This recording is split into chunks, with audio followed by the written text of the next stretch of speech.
Vou falar de saúde coletiva, como eu falei para vocês primeiro, e a grande maioria das questões, não só nessa banca, mas as questões assim, quando a gente pensa em saúde coletiva, se você sabe a base do SUS, o que é a base? Saber princípios, princípios organizativos, princípios doutrinários, já dá para responder a grande maioria das questões por eliminação.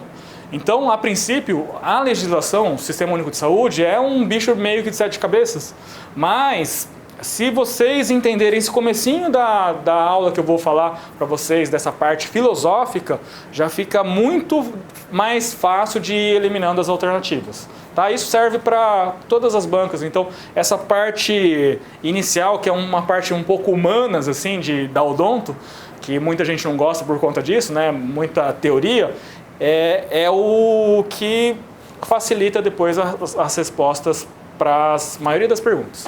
Então vamos falar de uma forma geral de princípios e diretrizes. Princípios.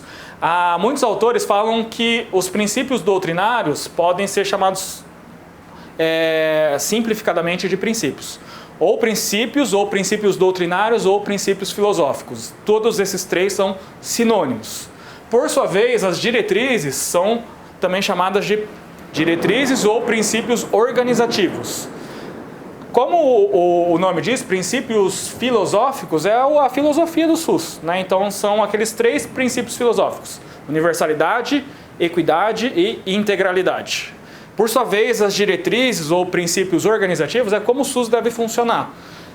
A princípio, né, na Constituição de 88, a gente só tinha 3 princípios organizativos.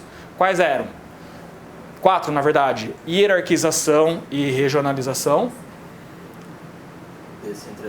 descentralização e participação da comunidade.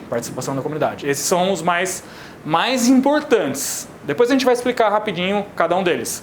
Agora, na Política Nacional de Atenção Básica, a última, de 2017, tem um monte de outras diretrizes. Tem resolutividade, tem a descrição da clientela, tem territorialização, tem outras, que eu vou mostrar também lá no meio da aula, quando a gente estiver falando de Sistema Único de Saúde. Então, as diretrizes foram essas 4 a priori, mas né, nessa Política Nacional de Atenção Básica nova, de 2017, a gente foi elencado pelo Ministério da Saúde muitos outros princípios.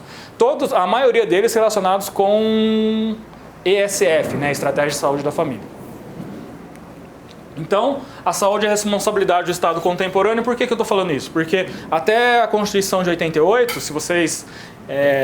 na verdade, o que acontecia? A saúde não era algo universal, a saúde era restrita a quem tinha carteira de trabalho. Então, só os trabalhadores com carteira de trabalho podiam frequentar os hospitais, aqueles hospitais que o pessoal falava do INAMPS na época. E, por isso, a Constituição de 88 veio a mudar isso. Por quê?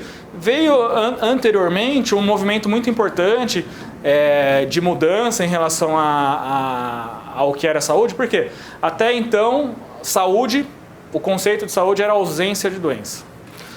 A ausência de doença era saúde. Hoje em dia a gente sabe que o conceito é ampliado, né? Não é só a ausência de doença, é o bem-estar físico, social, psíquico, educacional, de lazer, tem um monte de outros fatores relacionados. Mas até então falava-se em saúde e ausência de doença. Então o que se fazia? Só tratava as pessoas, só se pensava em tratamento quem tinha doença. Quem não tinha, prevenção assim não era algo tão difundido. Então esse movimento sanitário que veio antes de 88 na verdade, ele tomou força lá na década de 70. Na década de 70 tem uma conferência muito importante que de vez em quando cai em concurso, que é a Conferência de Alma-Ata. Essa Conferência de Alma-Ata não foi no Brasil, foi lá na União Soviética, antiga União Soviética, e nessa conferência, né, se reuniram sanitaristas, especialistas em saúde pública de uma forma geral do mundo todo, para discutir essa questão de mudança de conceito de saúde, mudança em relação a como os sistemas no mundo estavam organizados, porque os sistemas todos estavam organizados de que forma? Para tratar o doente. Então, o local mais importante em relação ao sistema de saúde é onde era? O hospital. Então, a gente chamava de um sistema hospitalocêntrico. para só tratar o doente. Hoje em dia, quando a gente pensa em saúde pública, o fator mais importante o que é? Prevenção. Por que prevenção? Porque prevenir é muito mais barato do que tratar, né?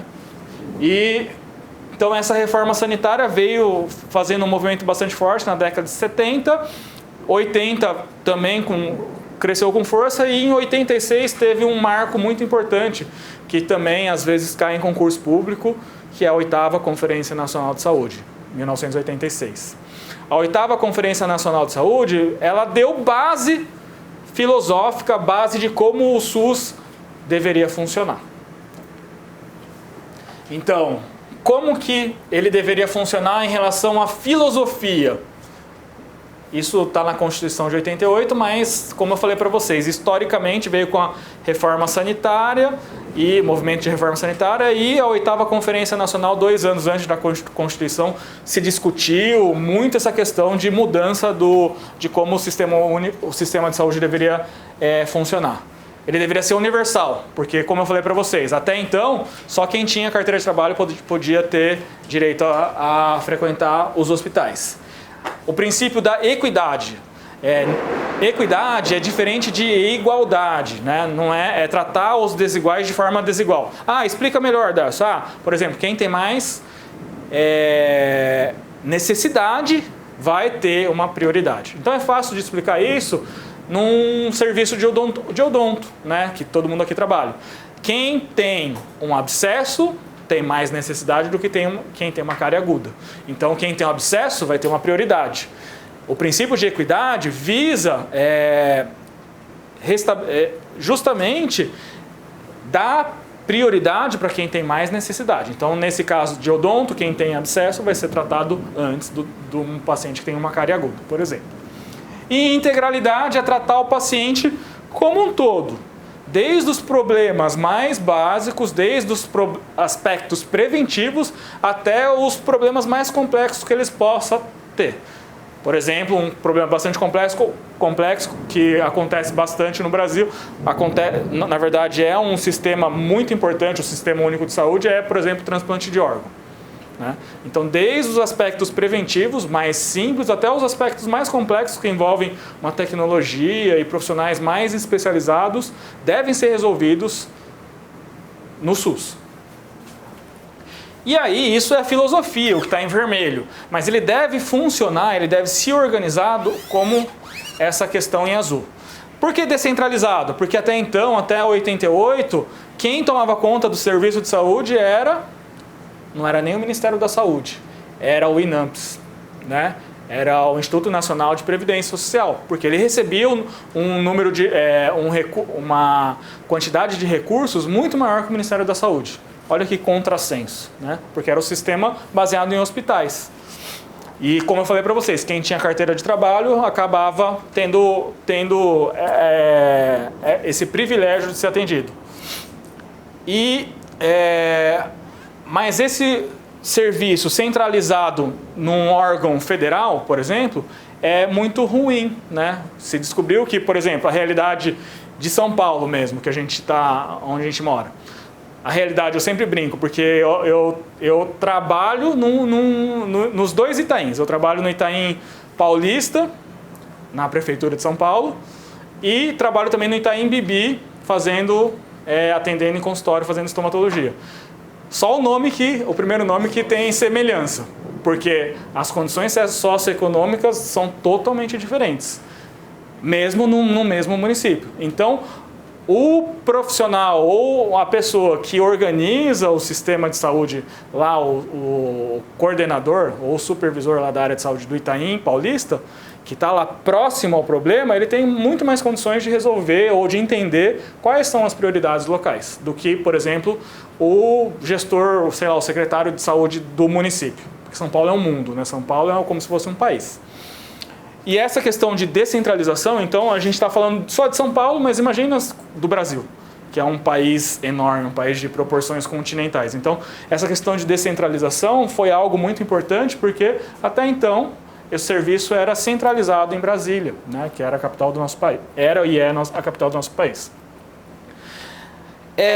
Como era um serviço organizado de maneira a tratar os doentes, né, e até hoje ainda o que acontece muito é a população procurar direto um hospital, por cultura até, porque é uma coisa histórica isso até, o serviço não era organizado de forma hierarquizada. Né? E o que é a organização de forma hierarquizada? É ser organizado de forma de níveis de complexidade distintos. Então, traduz isso, Darcy. Por exemplo, hoje em dia, as portas de entrada do sistema de saúde são, geralmente, atenção básica. Atenção primária em saúde. O que é atenção básica de saúde, geralmente? É a unidade básica de saúde, posto de saúde. E aí, o paciente vai procurar um posto de saúde, e aí o posto de saúde, unidade básica de saúde, que vai fazer o direcionamento conforme a necessidade de cada paciente. Então isso é uma hierarquização, porque não é um serviço em que o paciente vai, porque acha que está ruim, já vai lá procurar o hospital direto. Idealmente, né, o serviço deve funcionar de forma hierarquizada, porque vai dar uma organização para esse serviço. Não vai uma grande quantidade de pessoas que nem tem necessidade de procurar um hospital, que é um serviço especializado, e que vai tomar um tempo do profissional que é mais especializado e poderia estar tratando pessoas com níveis de complexidade maior. Deu para entender ou ficou complicado? E junto com a hierarquização tem a questão de regionalização. Regionalização também é fácil de entender. Vamos colocar o exemplo de São Sebastião. São Sebastião é uma cidade que... Não estou falando mal, tá, Luciana nem a Alessandra. Mas é uma cidade pequena perto da... Existem umas cidades maiores na região que tem uma estrutura melhor, né, em termos de saúde. Acho que Caraguá tem hospitais. São Sebastião tem hospital? Tem? Um só. Mas é municipal? É municipal? Tem. E tem serviços, não tem uma grande quantidade de serviços. Tem muita coisa que tem que ir para ou Caraguá, né, ou São José, que seria a cidade polo daquela região. Isso é a questão do sistema estar organizado de forma regionalizada. Por quê? Se a Luciana, por exemplo, tem um problema e ela precisa do SUS, está com um problema de coração, para ela não resolver o problema na região dela. Então, ou vai para Caraguá, ou vai para São José dos Campos. Não tem que vir para São Paulo, né? Porque essa questão de regionalização é uma forma de facilitar o acesso ao usuário, de facilitar também essa questão do usuário não ter que se deslocar para tão longe. Tá? E a participação da comunidade. Se, por exemplo, cair qual a lei é mais importante em relação à questão da participação da comunidade, tem que ficar na cabeça, bem lembrado, que é a Lei 8142. Não tem nenhuma questão da banca RBO falando da Lei 8142, mas geralmente são questões muito fáceis, porque essa Lei 8142 é uma lei bem curtinha e fala da questão de participação da comunidade de que forma? Através das conferências de saúde e através dos conselhos de saúde. Tá? E por que teve que publicar essa Lei 8142? Justamente porque a lei mais famosa, quando a gente fala em lei da saúde, é a Lei 8080. Lei 8080 já cai. Tá? Ela tem questões da banca RBO. Porque na Lei 8080 foi justamente vetado essa participação da comunidade. Ali a Lei 8080 de que ano é? De 1990. 19 de setembro de 1990. Então, como foi vetado algumas coisas importantes em relação ao Sistema Único de Saúde, tiveram que publicar uma nova Lei 8142 para poder tá legalizada essa questão da participação da comunidade, que a princípio, na Lei 8080, tinha sido vetado. Quem vetou? Na época, quem era o presidente do Brasil era Fernando Collor de Mello. Tá? Então, os princípios doutrinários são as ideias filosóficas, né, que permeiam a criação e implementação do SUS. Universalidade, equidade e integralidade. E os princípios organizativos os princípios que orientam como que o SUS deve funcionar. Então, de forma descentralizada, Alguns autores falam de municipalização. Hierarquização é essa organização em níveis de complexidade diferentes. Geralmente quem vai receber o paciente num primeiro momento é a atenção básica que vai fazer o direcionamento desse paciente e a participação popular. Então o que é a universalidade? Saúde para todos, independente da religião, local, de moradia, situação de renda, né? Isso está bem descrito na primeira lei, quando a gente fala de Constituição mais importante, quando a gente pensa em Constituição de 88. A lei 1, o artigo 196. A saúde é um direito de todos, dever do Estado, né? Que deve ser garantido mediante políticas, aí a gente vai ver daqui a pouquinho. E a equidade, por sua vez, a equidade é diferente de igualdade.